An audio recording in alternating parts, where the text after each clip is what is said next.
অবশেষে একই ঘোষণা দিল জাতিসংঘের মহাসচিব। আওয়ামী লীগের কপাল খুলে গেছে। এইদিকে ডক্টর ইউনূস এবং সমন্বয়করা মহাবিপদে পড়ে গেছে। ডক্টর ইউনূসকে কঠিন হুঙ্কার দিয়েছেন সেনাপ্রধান। বিস্তারিত জানতে ভিডিওগুলো সম্পূর্ণ দেখতে থাকুন। খুব শীঘ্রই বাংলাদেশের প্রধানমন্ত্রী হিসেবে দেশে ফিরছেন শেখ হাসিনা। বিস্তারিত জানাচ্ছেন আরিফ হাসান। আইনশৃঙ্খলা পরিস্থিতি নিয়ে পুলিশের 127 উচ্চ পদস্থ কর্মকর্তার সঙ্গে আজ বিশেষ বৈঠকে বসবেন প্রধান উপদেষ্টা ডক্টর মোহাম্মদ ইউনূস। আওয়ামী লীগের একটা বিশাল বড় একটা শ্রেণী পলাই গেছে না, আগামীতে কখনো পরিবর্তন হলে এই শামীম ওসমানী সবার আগে আসবে, খেলা হবে। আমরা যখন গলা ধাক্কা দিয়ে ডক্টর ইউনূসকে বাংলাদেশের রাষ্ট্রীয় ক্ষমতা থেকে সরিয়ে দিয়ে নতুনভাবে নির্বাচন করে রাষ্ট্রীয় ক্ষমতা আসতে চাচ্ছি, তখন ইউনূসকে হাতছানি দিয়ে ডাকছে জাতিসংঘের মহাসচিব হওয়ার জন্য। থলে বিড়াল বের হয়ে আসতে শুরু করেছে। জাতিসংঘের মহাসচিব অ্যান্টোনিও গুতেরেস কেন, কি উদ্দেশ্যে, কোন এজেন্ডা নিয়ে মহা ধুমধামের সঙ্গে বাংলাদেশের 4 দিন সফর শেষে ফিরে গেলেন? আসসালামু আলাইকুম সম্মানিত দর্শক, আজকের এই ভিডিওটি অত্যন্ত গুরুত্বপূর্ণ, অনেক স্পেশাল। আপনাদের অনুরোধ করতেছি ভিডিওটি সম্পূর্ণ দেখবেন। সম্মানিত দর্শক মণ্ডলী, অবশেষে জাতিসংঘের মহাসচিব একই ঘোষণা দিল। সম্মানিত দর্শক, মহাবিপদে পড়তে চলেছেন অন্তর্বর্তীকালীন সরকার এবং সমন্বয়করা। দর্শক, ভিডিওর শিরোনাম এবং থাম্বনেল দেখে হয়তো আপনারা ইতিমধ্যে বুঝে গেছেন আজকের এই ভিডিওটি কি নিয়ে। হ্যাঁ দর্শক মণ্ডলী, সেনাপ্রধান জেনারেল ওয়াকারুজ্জামান ইতিমধ্যে কঠিন অ্যাকশনে যাওয়ার সিদ্ধান্ত নিয়েছেন। যাই হোক, বেশি কথা বাড়াবো না, আজকের এই ভিডিওগুলো আপনারা সম্পূর্ণ দেখলেই বিস্তারিত বুঝতে পারবেন। তো বেশি কথা না বাড়িয়ে আমরা মূল ভিডিওতে চলে যাই। আপনারা মনোযোগ সহকারে ভিডিওগুলো সম্পূর্ণ দেখতে থাকুন। আসসালামু আলাইকুম ওয়া রাহমাতুল্লাহি ওয়া বারাকাতুহু। আমরা যখন গলা ধাক্কা দিয়ে ডক্টর ইউনূসকে বাংলাদেশের রাষ্ট্রীয় ক্ষমতা থেকে সরিয়ে দিয়ে নতুনভাবে নির্বাচন করে রাষ্ট্রীয় ক্ষমতা আসতে চাচ্ছি, তখন ইউনূসকে হাতছানি দিয়ে ডাকছে জাতিসংঘের মহাসচিব হওয়ার জন্য। ডক্টর ইউনূস হচ্ছেন আগামী জাতিসংঘের মহাসচিব। জাতিসংঘের মহাসচিব হওয়াবেন যে, এই বিষয়টা কিছুটা পরিষ্কার হয়েছে এবারের জাতিসংঘের মহাসচিবের বাংলাদেশের 4 দিনের সফরে। জাতিসংঘের মহাসচিব বাংলাদেশের মতো একটি ছোট্ট দেশে 4 দিনের সফরে আসেন, এই ইতিহাস খুব কমই আছে। কিন্তু তারপরেও এই মানুষটি 4 দিন বাংলাদেশে অতিবাহিত করে গিয়েছেন। ডক্টর ইউনূসের পাশে উনি যেভাবে দাঁড়িয়েছেন, যেভাবে তারা রোহিঙ্গা ক্যাম্পে রোজা রেখে ইফতার করেছেন, সেই জায়গা থেকে অনেক কিছু ইঙ্গিত করে দুজনের যৌথ বক্তব্যে অনেক কিছু দেখিয়ে দিচ্ছে। বর্তমানে বাংলাদেশের পাশের দেশ মায়ানমারে রোহিঙ্গাদেরকে ফেরত দিয়ে সেখানে আরাকান মুসলিম রাষ্ট্র গঠনের বিষয়ে যে ঐক্যমতে তারা পৌঁছেছেন এবং সেই রাষ্ট্র গঠনের জন্য একটা গুরুত্বপূর্ণ দায়িত্ব পড়েছে ডক্টর মোহাম্মদ ইউনূসের উপরে, এবং সেটা ওনার টেস্টিং দায়িত্বের মতো আমরা ধরে নিতে পারি যে আগামী জাতিসংঘের নির্বাচনটা কখন হবে, কখন নতুন মহাসচিবের দায়িত্বভার শুরু হবে। ডক্টর মোহাম্মদ ইউনূস কি কারণে বলছেন ডিসেম্বরে স্বল্পতম যদি আওয়ামী লীগের বিচার ছোট করে শেষ করে যদি ডিসেম্বরে নির্বাচন হয়, তাহলে যদি সকল রাজনৈতিক দল ঐক্যমতে আসে যে তাদের বিচার কার্যক্রম স্বল্প হবে, তাহলে ডিসেম্বরে নির্বাচন হবে। আর যদি সকল বিচার কার্যক্রম শেষ করতে হয়, তাহলে আগামী বছর জুন মাসে নির্বাচন হবে। তাহলে জুন মাসে নির্বাচনের মাধ্যমে জুলাই অথবা অগাস্টের ভিতরে উনি পরিষ্কার হয়ে যাবেন বাংলাদেশ থেকে ওনার দায়িত্ব ছেড়ে দিয়ে, নতুন সরকারের কাছে ক্ষমতা ছেড়ে দিয়ে। কেন উনি 26-এর জুন মাস পর্যন্ত ম্যাক্সিমাম টার্গেট দিয়েছেন? উনি বাংলাদেশকে চালাবেন 26-এর জুন মাস পর্যন্ত। এরপরে বাংলাদেশের মানুষ ওনার পায়ে ধরে বসে থাকলেও উনি বাংলাদেশের আর কোনো প্রধান উপদেষ্টা বা প্রধানমন্ত্রী অথবা রাষ্ট্রপতি কোনো দায়িত্বই উনি পালন করবেন না।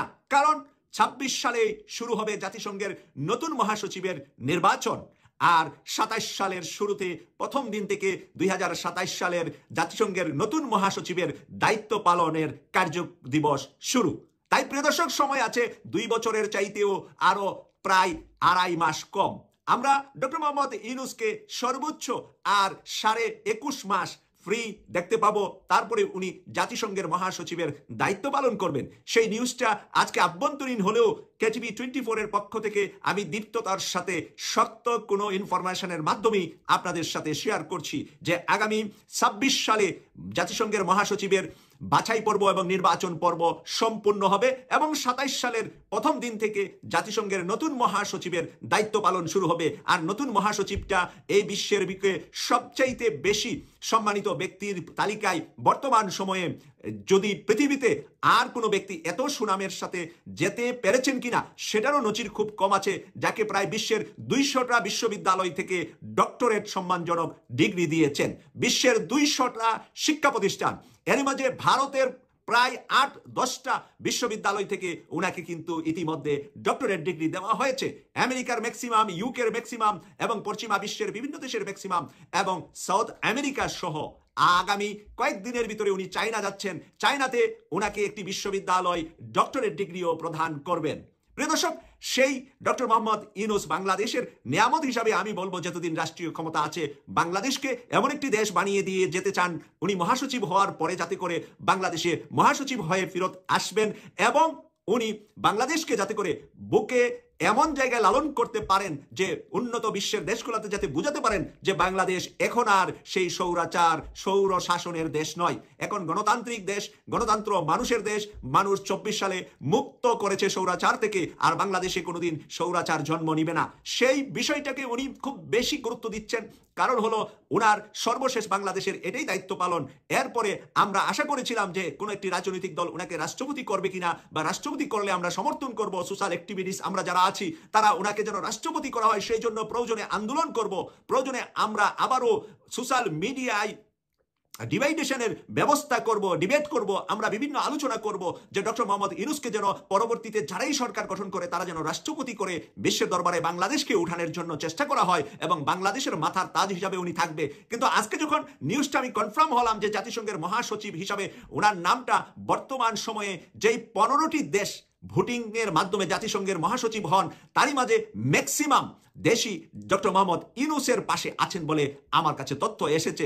আমি লাস্ট যিনি এখন মহাসচিব আছেন পর্তুগালের সাবেক প্রধানমন্ত্রী, উনাকে 15টি দেশের মধ্যে 13টি দেশই ভোট দিয়েছিলেন মহাসচিব হতে, আর ডক্টর মোহাম্মদ ইউনূসকে 15টি দেশের মধ্যে হয়তোবা 15টি দেশই ভোট দিবেন মহাসচিব হতে।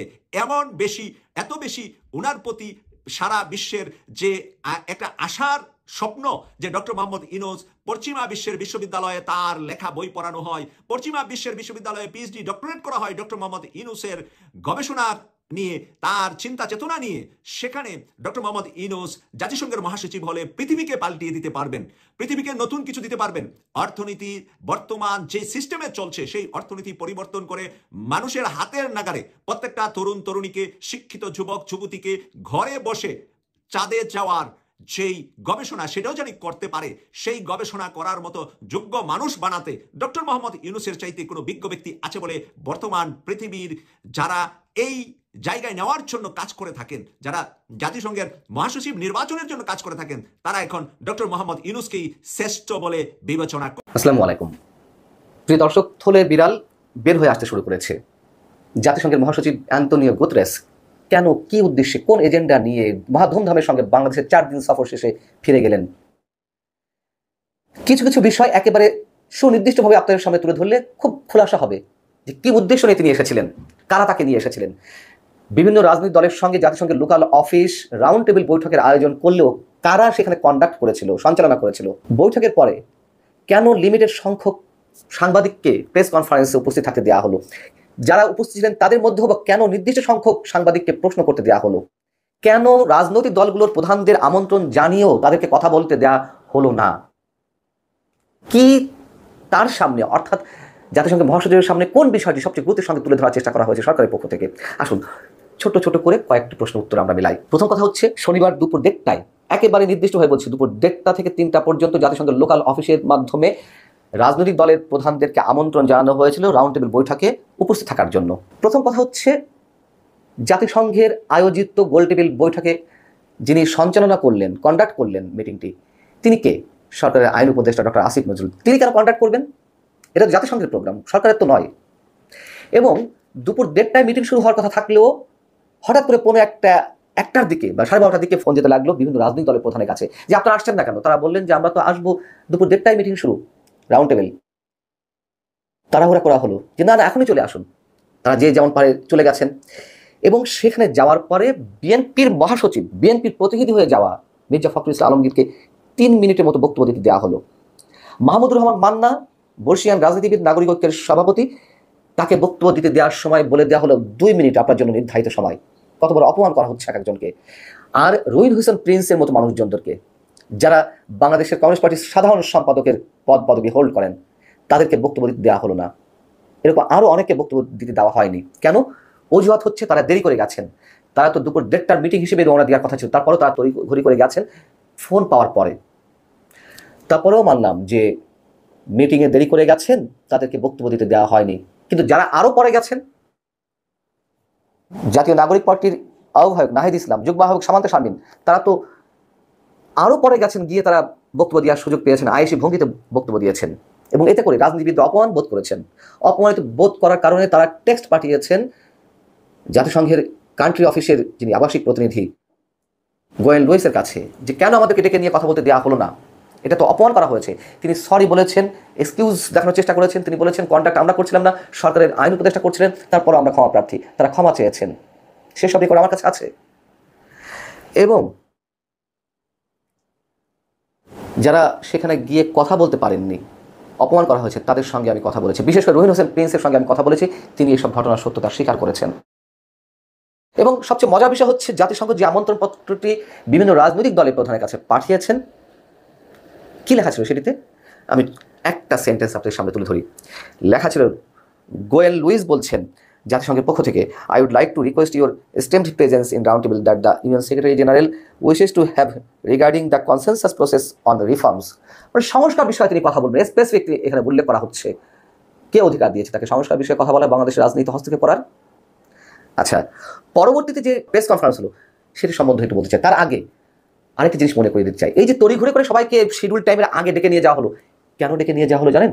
কারণটি হচ্ছে তড়িঘড়ি করে ওর মধ্যে আরও একটি শিডিউল ঢুকানো হয়েছে, ছাত্র সমন্বয়কদের বা ছাত্র প্রতিনিধিদের একটি সংগঠনের সঙ্গে তিনি বৈঠক করবেন। এবং তাই হয়েছে, রাজনৈতিক দলের প্রধানদের সঙ্গে বৈঠকের পরে একটা ছাত্র সংগঠনের সঙ্গে বৈঠক হয়েছে। এবং সব জায়গাতে সংস্কারকে গুরুত্ব সহকারে তুলে ধরার একটি ব্যবস্থা, এবং সরকারের কাছ থেকে জাতিসংঘের মাধ্যমে এটি বোঝানোর চেষ্টা করা হচ্ছিল জাতিসংঘ সংস্কারকে খুব গুরুত্ব দিচ্ছে, এটি করতে হবে। এবং সে ধরনের বক্তব্য ছাত্রদের পক্ষ থেকে এসেছে যে আগে সংস্কার, গণপরিষদ নির্বাচন, বিচার, তারপর নির্বাচন। মানুষ এখন এত বোকা নেই। এবং তারপরে যে কনফারেন্সের কথা বলছিলাম, প্রেস কনফারেন্সের কথা, আমাদের পররাষ্ট্র সচিব এবং জাতিসংঘের মহাসচিব আন্তোনিও গুতেরেস যৌথ সংবাদ সম্মেলন করলেন। সেই সংবাদ সম্মেলনে কি করা হলো? যারা পররাষ্ট্র বিট করেন, সাংবাদিকতা যারা ফরেন বিট করেন, তাদেরকে থাকতে দেওয়া হলো না। সবাইকে, হাতে গোনা কয়েকজনকে সেই সংবাদ সম্মেলনে থাকার অনুমতি দেওয়া হলো। আরও অদ্ভুত বিষয়, যারা উপস্থিত থাকলেন তো থাকলেনই, তাদের সবাই আবার প্রশ্ন করতে পারবেন না। প্রশ্ন করবে কারা? আগে থেকে পূর্ব নির্ধারিত 4 জনের নাম ঘোষণা করা হলো যে এই 4 জন প্রশ্ন করবেন। সেই 4 জনের মধ্যে কারা? একজন হচ্ছেন এএফপির প্রতিনিধি, যেই এএফপিতে কাজ করে এসেছেন এখন আমাদের প্রধান উপদেষ্টা ডক্টর মোহাম্মদ ইউনূসের যিনি প্রেস সচিব শফিউল আলম। যাই হোক, তার স্থলাভিষিক্ত যিনি হয়েছেন, তিনি প্রশ্ন করেছেন Financial Times, the New Age, the Daily Star. এই 4টি প্রতিষ্ঠানের সাংবাদিকরা প্রশ্ন করার সুযোগ পেয়েছেন। প্রশ্ন যে আগে থেকে নির্ধারিত, এটা তো স্পষ্ট, কিসের পরে কি বলা যাবে না, কোন টাইপের প্রশ্ন করতে হবে, আগে থেকে সব বলা। এই যে নাটক, সিরিজ নাটক, একের পরে এক, এগুলো আমাদেরকে মঞ্চস্থ করতে হচ্ছে। এবং এটা তো স্পষ্ট, খুব ভালোভাবেই স্পষ্ট যে জাতিসংঘের মহাসচিব কি উদ্দেশ্যে এসেছিলেন। এবং যে প্রেস কনফারেন্সটি হয়েছে, সেই প্রেস কনফারেন্সকেও অনেকে এই নামেই অভিহিত করছেন যে স্টেজড প্রেস কনফারেন্স। আর তো কিছু বলার থাকে না। এক সময়ের জনপ্রিয় চিত্রনায়িকা ময়ূরী, মানে প্রতিদিন লাইট শুটিং অ্যাকশন, এভাবে তার সময় কাটতো। এখন মাঝখানে আমরা দেখেছি তিনি ঢাকা শহরের বিভিন্ন গাড়িতে ধর্মীয় বিভিন্ন বই বিক্রি করেন। এরকম অসংখ্য অভিনেতা অভিনেত্রী হারিয়ে গেছে চলচ্চিত্র অঙ্গন থেকে। সময় সবকিছু নির্ধারণ করে দেয়।